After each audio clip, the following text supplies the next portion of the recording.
verticale. Bien sûr, les sujets internationaux, à la fois ce qui se passe dans la région, les grands problèmes du monde. Nous avons abordé la coopération économique, puisque le président a des idées très précises sur les domaines dans lesquels la France et l'Algérie doivent amplifier encore la coopération, et puis de manière générale les relations politiques. Et j'ai été frappé par, en particulier, d'abord la gentillesse de son accueil, l'appréciation extrêmement positive qu'il porte sur nos relations, et le fait qu'il se souvient absolument de tout.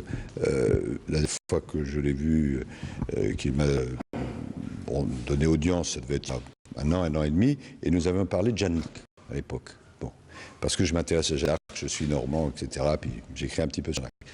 Et il m'a dit, où en êtes-vous de votre livre? Et nous avons parlé de Jeanne d'Arc, de Voltaire, etc.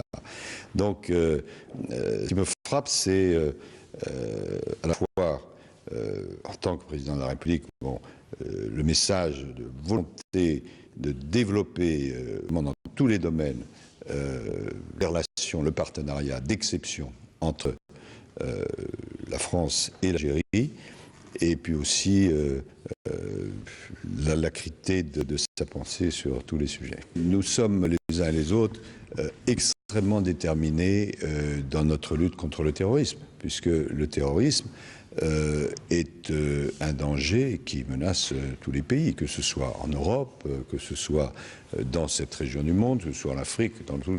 Bon.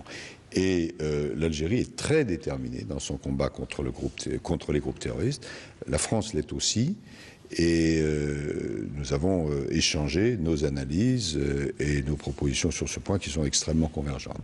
Puis nous avons parlé aussi, bien sûr, un petit peu du Mali, puisqu'il se trouve qu'en ce moment, il y a des délégations des groupes du Nord qui sont ici, qui, nous l'espérons, vont aboutir à des propositions positives pour faire avancer les solutions des problèmes pendant au Mali. Donc c'est une conversation sur tous les sujets. Voilà. Et physiquement, comment vous l'avez trouvé?